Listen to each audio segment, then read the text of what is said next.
In many European countries, we are seeing increasing social conflicts, signs of polarization, and anti-democratic developments.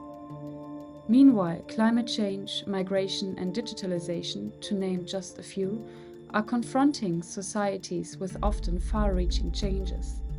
To overcome these challenges in a democratic way, collective resilience is needed.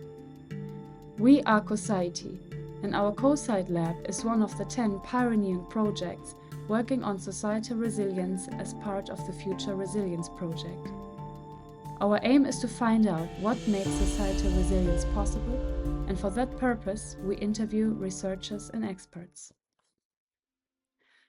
Today we're talking to Ana Correia de Barros, Head of Human-Centered Design at Fraunhofer ICOS, Porto, Portugal. My name is Ana Correia de Barros. I'm a senior researcher at Fraunhofer ICOS, a research center on digital technology, and I'm leading the Fictions Lab.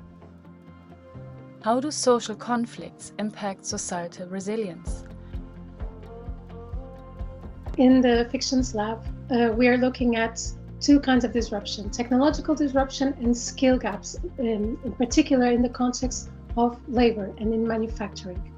And what we want to do is to address this potential social conflict, which isn't immediate when you think of it, but it happens when people are afraid of technology that is coming in, they're afraid of their security and their jobs and their skills. And so what we want to do is two things. We want to give knowledge to the workers so that they can deal with the unknown.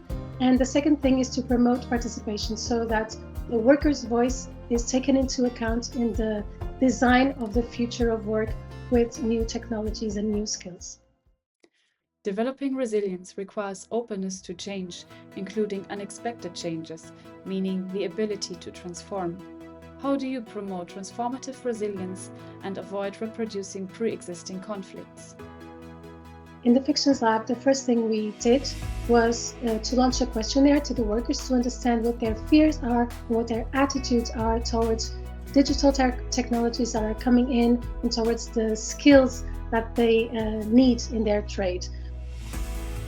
Having this knowledge, we can then work on it with the workers and then build knowledge on what these technologies might be, how the work may change. And if you empower workers with this knowledge, then workers feel more in control and less frightened by unknown change. We wanted the participation of workers to solve issues that lie ahead in the near future or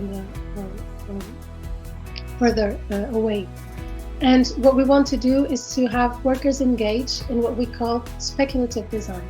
So designing new narratives, designing new ways of technology to be on the job. And so with the speculative design and design fictions, because this is the central methodology, we decided to call the project Fictions. So these are visions of what the workers want for their future.